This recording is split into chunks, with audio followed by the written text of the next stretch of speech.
Alright, so what you're going to see is you're going to see how to and how not to do an assignment. That is the presentations that you're supposed to do. Now, watch thoroughly to see what the first person does right, but the second person does wrong, what the first person does wrong, and what the second person does right. Mostly the first person's going to do it right. Mostly the second person's going to do it the worst they can. Why the first hosts of $924 films made great stories. Background information. So now, Cruz Michael Albino Tremblay, the first host of this group, he made this on YouTube. He planned out 30 films, 30 stories on YouTube. He did this so he could sue anyone if they tried to copy from him, so he could be prepared to make the movies when he had the time, so when he was able to. So now, he used his time, and he had 7 years to plan all of them out. Well, mostly 7 years. With the time that he had to plan them all out, he then prepared by making tons of things. A credible reporter says his movies are credited as very relatable, which is probably one of the most biggest reasons for them to be highly reviewed. From that, my research question came: what is his most enjoyed film? And or what is his best film out of his 30 film catalog? My connection to Stimulus Source. He planned 15 movies, and then what he later done was he planned them to be 30 films, and then 3 books. So now, as he says, he never planned to have the career of being a filmmaker. In fact, he was going to be a video game developer instead. Yet, his thoughts were what created his stories, his accumulation of thoughts. Now, he began to change and adapt his ideas, because he was originally going to be one thing, then he changed and adapted to another thing. So now, his thoughts created a very well planned out idea, very well planned out and executed films. The argument: if his work, all of his work, is just a combination of thoughts, just a combination of imaginations over a period of time, then what is his best film? His best film should be the one that he had taken the longest to make, the one that he had planned out for the longest amount of time, and that should be making the most money. Now, first film, Idiotic Idea of the Dude Games. Should be his worst film. But, as his friend, his longtime friend said, was, as making this film, Cruz planned out the whole movie very well. He knew everything that he was going to do, but the majority of the movie was just improvisation. So though he did not plan out much of the movie, he only planned out the sets and the actions of which they're supposed to do, he still made money. The movie became a cult classic. It became a followed movie and a sensation. The public says his best film is The Man Without Music. So now, this is a movie that he said that he took much less time to think of. He was just speaking as a video was going. So he was just recording his thoughts about a movie. So now he kept on going and resetting until he finished the story. He did not plan out the story and storyboard it before he could finish the movie. Okay, so he did the story. After that, he made the movie. He adapted the movie from the story, but he did not plan out the story. So he had to adapt the story into a movie and add more and plan it out even more, because he did not plan that one out as much as he could. But yet, though he did not plan that one out as much as the other films that he planned, he still got tons of money. He still got a lot of following. Many people love that movie because it was very successful and relatable to most of the people. Now, next film. His best film should be The Bright-Eyed Killer. In 2040, he made the movie The Bright-Eyed Killer. Now, this is a movie that he said he planned out since 2025. Now, ever since then, he planned out the movie of The Bright-Eyed Killer. One of his cousins, rather, says that Cruise planned out this film perfectly. He precisely knew everything that they were going to do in the film. Yet, people didn't watch it to the extent that Cruise wanted to. So now, Cruise's favorite work, it did not get the amount of popularity as he could have planned it to. It was his longest movie, as in the one that took him the longest to make. Took him 25 years, but yet he still didn't get the attention that he wanted. He didn't get the right people to see it. Now, his doubted film, At First Glance. That is his film regarding a romance. So now, he only made that film because he wanted to make some money. The only reason for the film was money. All he says is that he only made the movie for money. He planned to have the cast say that they were only in the movie for money, for a quick buck. But the whole plan of that movie was just money. Yet, he got tons of money. And he got very well reviews for that movie. Now, the limitations and implications of my research. The limitations are that I have not thought out through all of his films. The ones he cared about and the ones that other people care about are also subjective ideas. So now, The Bright-Eyed Killer may be overlooked as it has been around for not as much time, but it still could have the possibility of being worse or better than the rest. Now, many implications are that with an cumulative factor that I'm going to assess as the best film is subjective ideas and factors that may change. Now, my conclusion. Cruise Might Living or Tremblay. His best film is the comedy from 2028, The Idiotic Idea of Video Games. Now, this film may be hated, or it maybe had a short amount of time. Could possibly be that he had a short amount of time to make this film. Yet, for the amount of time that he planned it out, he still planned out most of it. It grossed a well amount of money, and the director loved the movie. Cruise loved the movie that he made. As well as the movie making 12 times the budget. Though the film wasn't one of his favorite movies, one of the ones that he would have called art, he still loved the movie, and he agreed that it was one of his best.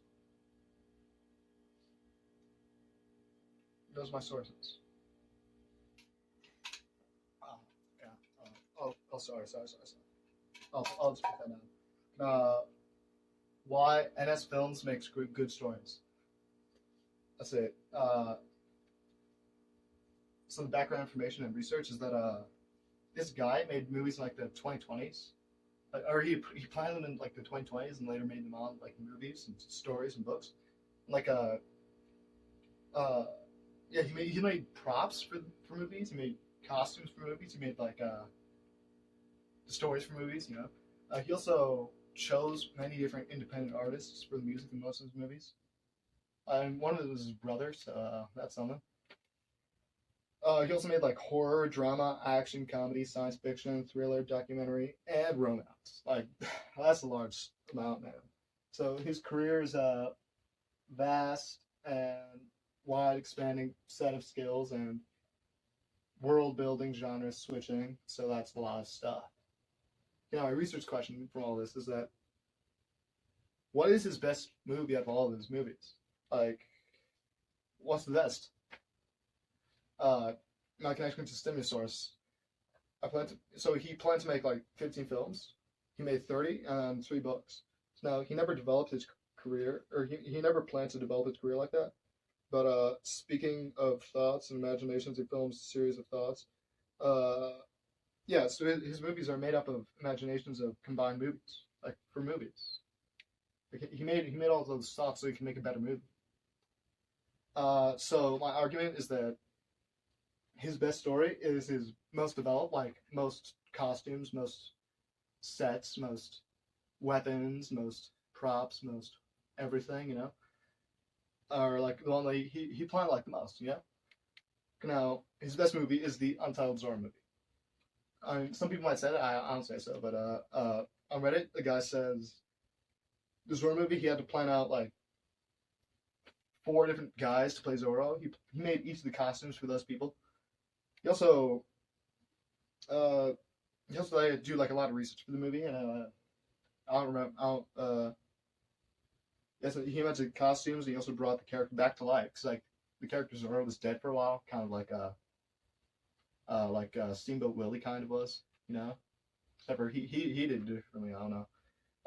His Untitled Lottery movie or his the Killer's Mansion movie is the best. No, I mean it's got to be the best because like in that movie he made costumes for the characters for 54 characters. He like hired 54 actors because like he had to choose each of them personally. Then he also he made each of their weapons personally. So he also like chose tons of independent artists for his movie, like tons of different music artists. Now because of that, it was his largest movie. He also like made the sets too. So like it was a great movie. The Bright-Eyed Killer 2. That's from the for the producer. The producer of that movie, he made it based on the story that Cruise made, because Cruise made the story after he made that 2024 or 2040 film. That the story is based on the prequel to the movie. So this is based on a graphic novel. And what they did was they did as many creative liberties and stuff they could to make it the best movie they could. Because though Cruise wasn't on the movie, it was basically his. Now, Pumpkin Skull Killer. Now that's one of his best because like he made 5 of those movies. He only made it 5 because he was he only made it because he was like he didn't like Scream. He didn't like the Scream movies, and he made all these movies because like he wanted to adapt a movie without making too many sequels and stuff. So like that's why I ended at 5. You know, like his movies have hit a spreading sequels, and they were all made for a disaster in horror, or they were made from a distaste in horror because like he didn't like horror movies having like sequels and stuff. So that's why he only made 5. Like he said I remember like I heard something before like he also said like the 3rd one was the best one, but his 5th one was just so he can make a 5th one instead of a 4th one because he didn't like the 4th one. My limitations are that he had all these stories, all these movies, all these books. That's 33 there. Like he made a lot. In conclusion, his best movie is The Killer's Mansion because it had his most attention put onto it, and like he made like all the stories and like all the stuff, like all the everything. Like he made a ton of stuff for that movie. Like he had to put a lot of detail into that movie, you know, and yeah, those are all my stuff, you know. That's all my stuff. Sources. I'll give you $5. I'll give you $5. Now, that second guy, he is not existent. He's not somebody you're actually going to have. Not likely, at least. Now, obviously, candy cigarettes, and this is a cigarette from Washington, D.C. It's a prop cigarette. Blows out smoke or something. Ashes, powder, whatever it is. Real flask with nothing's in it. Now, do not act like the second person. Act like the first person, but better. That person did it wrong. You see how much he was stressing? Alright, now, the best advice I can give you. If you're going to do your presentation, you must remind yourself of 2 things. Stay confident, stay educated. First one is make sure you know what you're doing, or make sure you're able to do it the best that you can. Don't get stressed. Just relax. It's alright. If you mess it up, you mess it up. Second one, stay educated. Remind yourself that this is going to be sent to the College Board. The College Board is going to see this. You must remind yourself that you're knowing everything you're saying because you practice this. You made sure you're practicing this. Now, the oral defense is its own thing, but I'm not going to present that. So what you are supposed to do is do it to the best of your abilities. Try to stay educated. Speak educated, like the first person. Stay calm. I don't think I have the person to do the best, but stay calm. Stay educated. Make sure that you're using educated words. Dress well enough. So you need to dress well. I'm not saying dress well like me. Dress well enough to where they say you're professionally speaking. Dress professional. Speak professionally. Do the most professional presentation you can. Now, perfection is not existent in this assignment. People are going to stress as much as they can. That is okay. But you should try your best not to. So now, try to be like the first person, but better. That's all you're going to have to try to do. Anyways, today's free ad goes to hers. So now, I might be a bit late to this, but I plan on putting that person in my Killer's Mansion movie. Of course, that's years from now, but getting this musician, or this band, I know what happened, obviously. I'm just going to try to find somebody that I can get the rights for. I know what happened there, but listen to this person. I like the song Harvey.